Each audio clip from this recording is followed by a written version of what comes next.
Billionaire asks for leftover food to test a restaurant owner. His voice calm but carried a weight that could bend destinies as he stood in an old diner wearing cheap clothes instead of the Italian suits he was known for. Yet the restaurant owner laughed at him, unaware that the quiet stranger before her was the billionaire whose reviews could make or destroy any business overnight. But what happened next will make everyone speechless, because the request for leftover food was only the beginning. The bell above the diner's entrance chimed lightly as he stepped in, rainwater dripping from the hem of his faded jacket.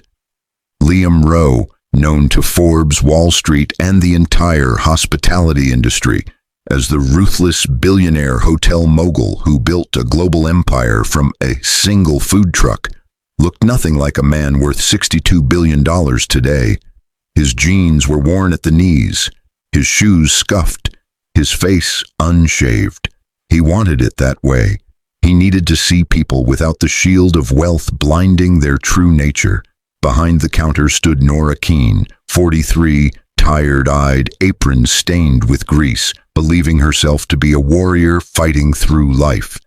She had inherited this diner after her mother died, and she ran it with pride, though bitterness replaced kindness somewhere along the way. To her, customers were either profit or burden, nothing in between. Liam saw that in her eyes instantly. He didn't sit like regular customers. He walked to the counter, hands folded like a humble traveler, voice steady but warm. "Ma'am," he said softly, "do you have any leftover food you could spare?" Her laugh was sharp, like cracked glass hitting tile. "Leftovers," she repeated, mocking. "This is a business, not a charity." Other customers turned to look. 2 truck drivers at a corner table, an elderly couple sharing coffee, a teenage waitress with hopeful eyes. Silence wrapped the room like a thin sheet of frost. Liam didn't blink. He had built entire skyscrapers from moments like this, moments when he asked, tested, watched. "I can pay," he added gently. "I just don't want to waste money on a full meal." She scoffed again. "You look like you need more than leftovers, maybe a real job." If only she knew.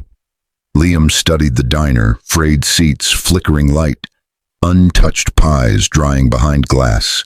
He saw potential. A renovation worth $2 million could transform this place into a landmark. But kindness was the key. Without kindness, success rotted like meat in the sun. A flash of memory struck him.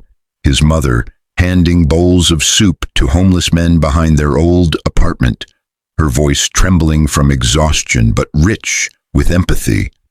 People are not measured by what they earn but by what they give when they think no one is watching. He never forgot. Nora didn't see a lonely billionaire testing her humanity.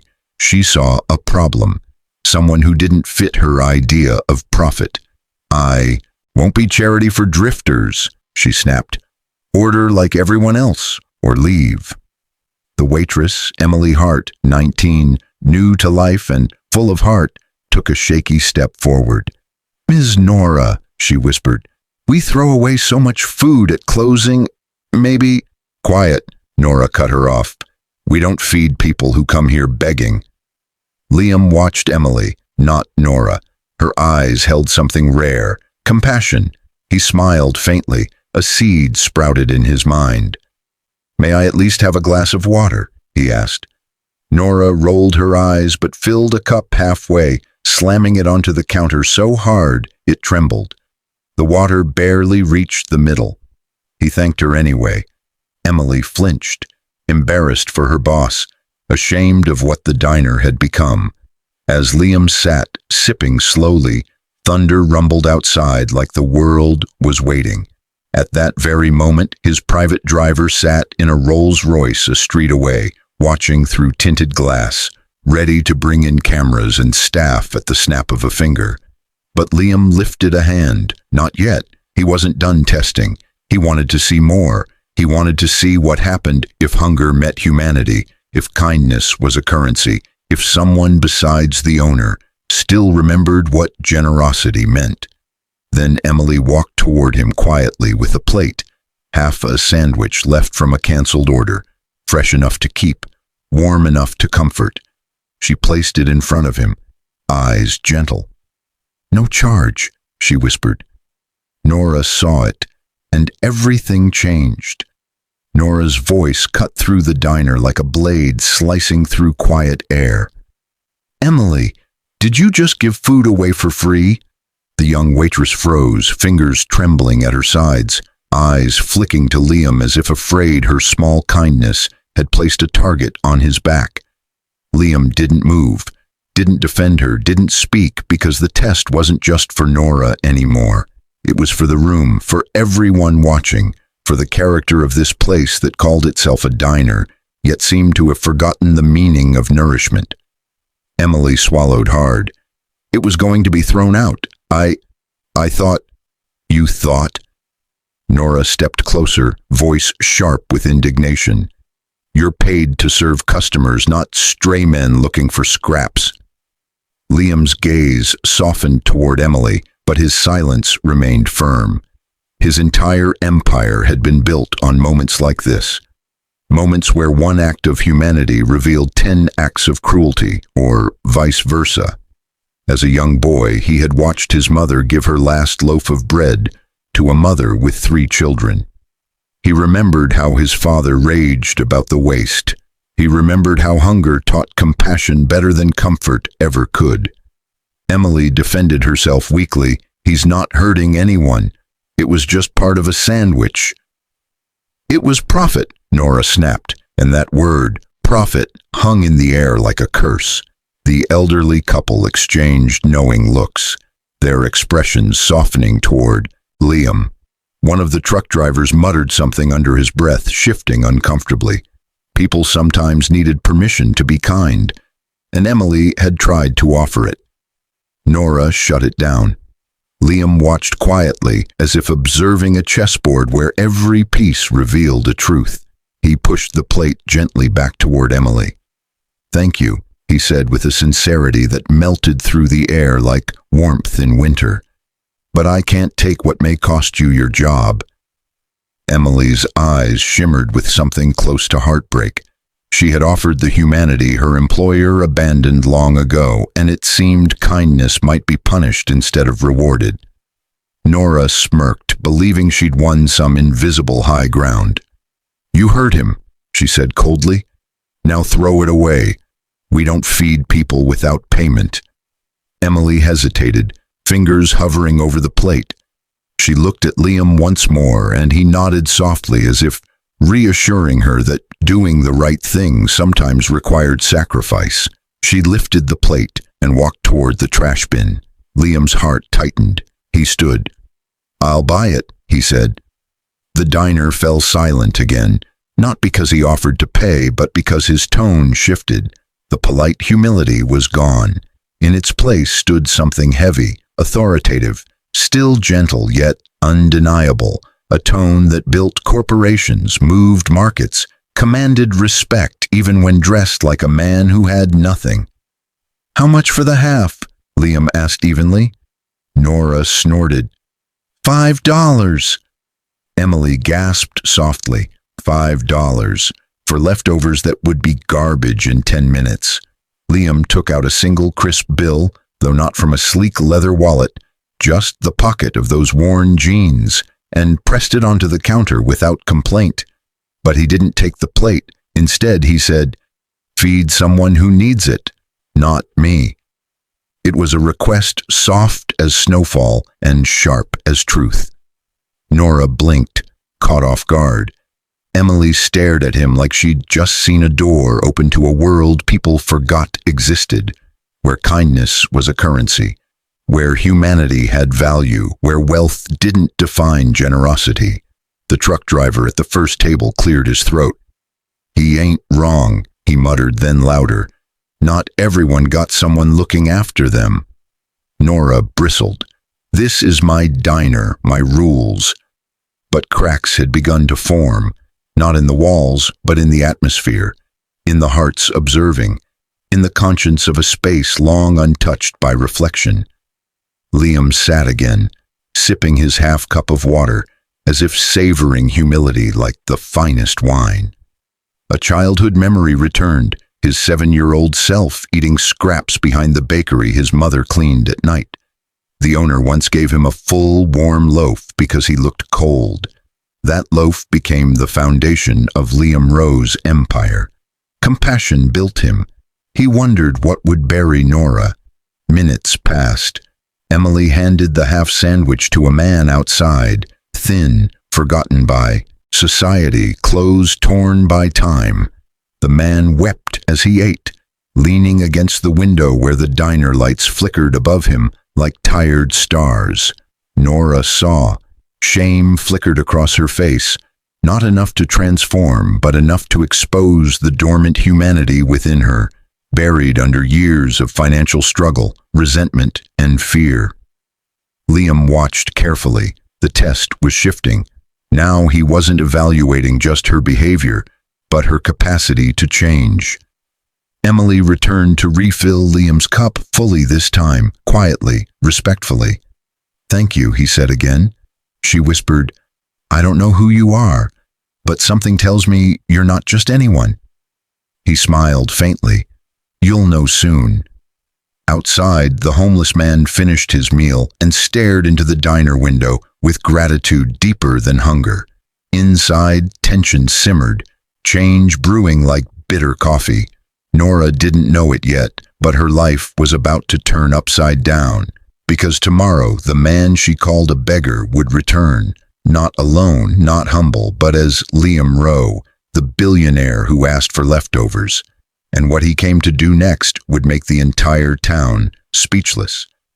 Morning came with a different kind of light, one that seemed to peel back the layers of the town, revealing cracks and hopes hidden beneath routine. The diner opened as usual. The neon sign flickered like a dying heartbeat. The coffee smelled burnt, the way it always did.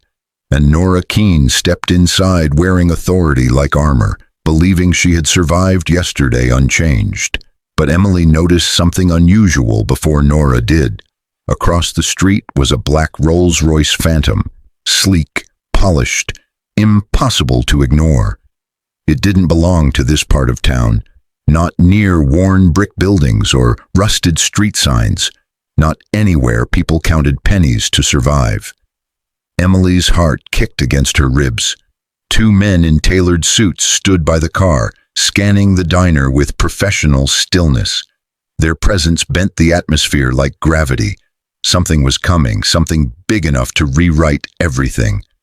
Nora brewed coffee behind the counter, unaware she was standing on the edge of a revelation that would swallow her whole. When the bell finally chimed, she looked up expecting a customer. But the man who walked in was not the drifter she scolded yesterday. He wore a charcoal suit tailored so precisely it moved like a second skin. His wrist carried a watch that could buy her building. His posture, straight, controlled, unmistakably powerful, quieted the diner like a command without words.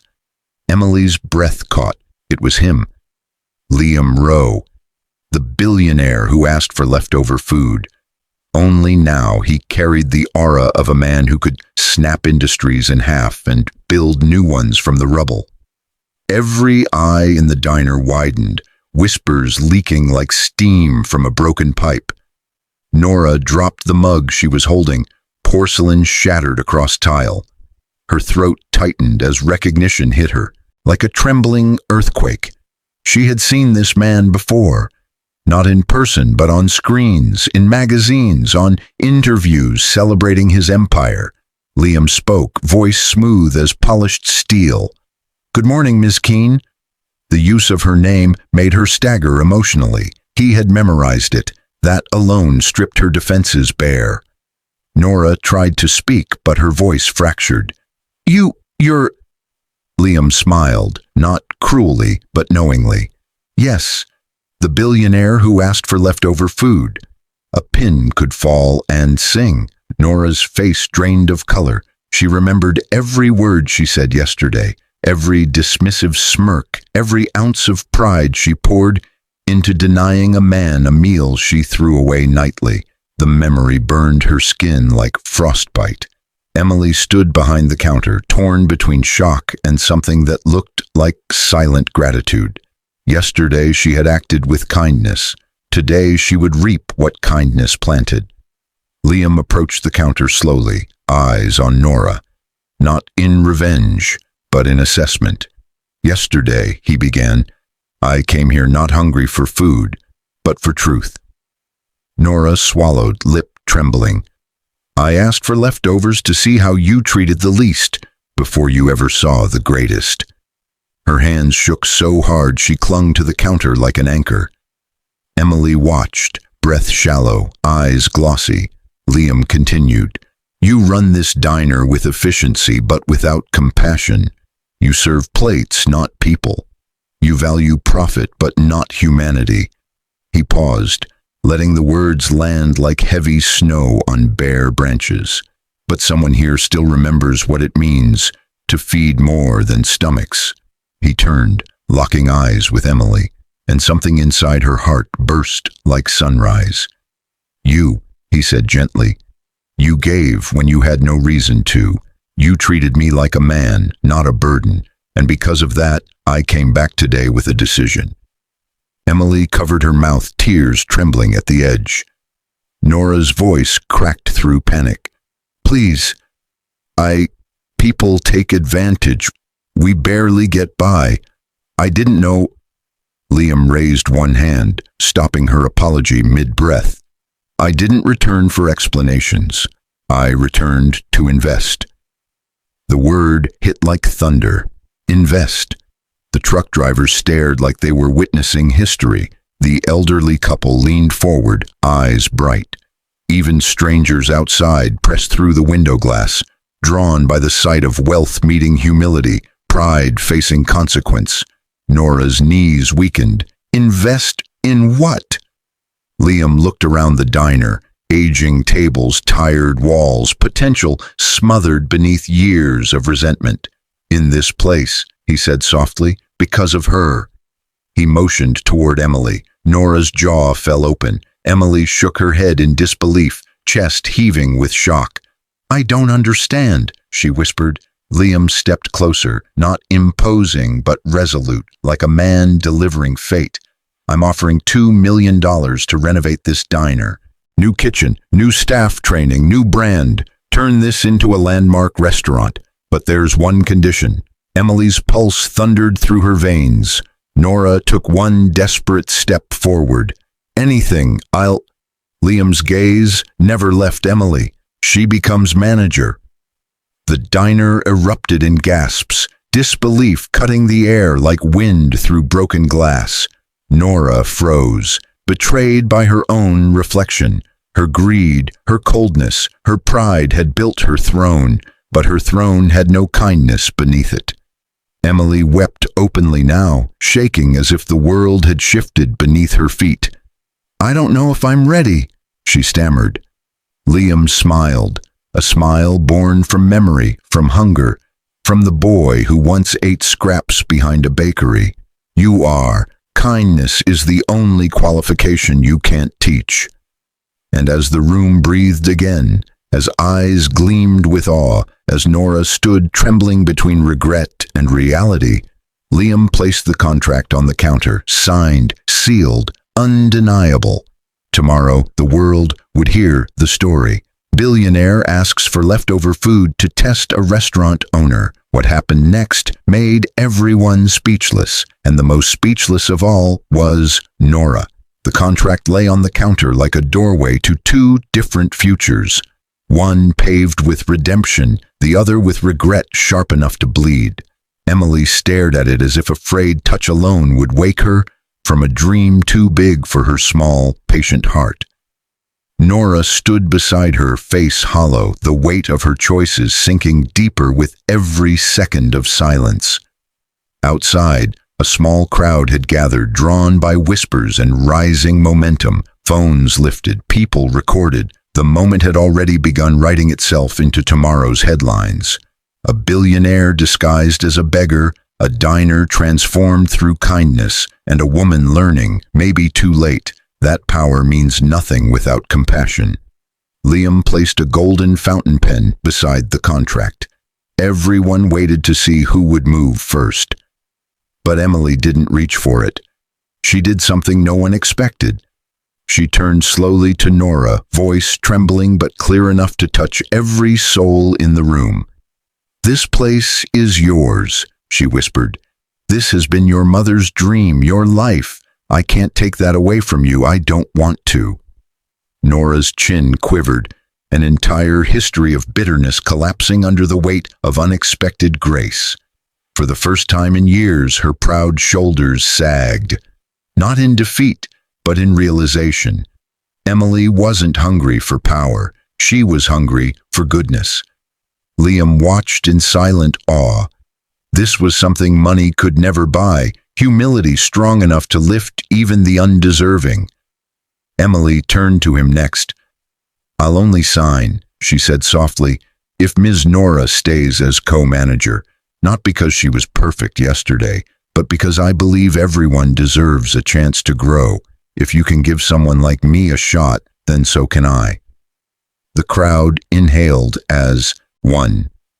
This wasn't a story about wealth humiliating pride. It was about kindness transforming power. Liam's eyes softened with respect deeper than profit margins or balance sheets. He had come to expose character. Instead, he witnessed the birth of something more powerful: redemption. Slowly, he nodded. Co-manager it is. Emily signed first, hands shaking, tears falling freely. Nora stared at the line beneath, hesitation lingering like a ghost from yesterday. Signing meant surrendering ego. It meant rebuilding, not from authority, but humility. The pen hovered. Her lips trembled into a whisper only Liam and Emily heard. "I'm sorry." Then she signed. The diner exhaled like a heart learning to beat again. Cheers erupted. Truck drivers clapping, the elderly couple crying softly, strangers smiling with unexpected pride. Even the homeless man from yesterday stood outside watching with gratitude, large enough to fill the room. Within a week, contractors flooded the diner. Walls came down, floors lifted, lighting brightened. The neon sign was replaced with warm golden letters that glowed even under morning rain. The Second Chance Grill, Emily's idea. Nora helped choose the menu, recipes her mother once made for people who couldn't pay, back when love meant more than revenue. The diner smelled of fresh bread, brewed hope, sizzling opportunity. Liam visited daily, not as an owner, but as a reminder that generosity outlives currency, and business bloomed. Locals arrived first, drawn by whispers of miracle. Then tourists came, curious about the billionaire who once asked for leftovers and changed a life instead of shaming it. Within a month, journalists arrived. Cameras rolled. Headlines ignited across the nation. Billionaire asks for leftover food. To test restaurant owner, kindness became the real wealth. The world expected scandal. It received a lesson. Liam never bragged. He only smiled when asked why he did it, saying, "Humanity is the only investment that never loses value." Nora kept that sentence framed above her new office desk, reminder of who she once was and who she refused to be again. Emily thrived with a grace that surprised even her. She hired new waitstaff, started community meals each Sunday for anyone who couldn't afford food. Liam funded it quietly, anonymously. When grateful families tried to repay him, he simply asked they repay someone else instead. The homeless man who ate the half sandwich returned one day wearing new clothes, cleaned up, carrying flowers for the diner staff. He had found a job. Nora helped him secure it, because if she was to rebuild her heart, she wanted others to rebuild their lives too. And so the diner became more than business. It became a sanctuary, not of wealth conquered, but of kindness restored. One evening after closing, Emily stepped onto the front sidewalk with Liam. The summer air was warm, crickets singing like tiny violins in the grass. She looked at the man who changed everything simply by asking for leftovers. "You could have opened a restaurant yourself," she said gently. Why here? Why us? Liam gazed at the lit windows of the Second Chance Grill, eyes filled with memory. A boy who once ate scraps, a mother who fed strangers, a man who built empires but never forgot hunger. Because, he murmured, the world doesn't need more restaurants. It needs more hearts willing to feed people even when no one is watching. Emily's smile wavered through tears, but joy outshined pain. What happened here, she whispered, truly made everyone speechless. Liam nodded slowly. And the story isn't ending, it's only beginning. Behind them, the diner glowed gold in the night, like forgiveness, like hope fed and returned, like compassion investing itself into the world with interest no bank could measure.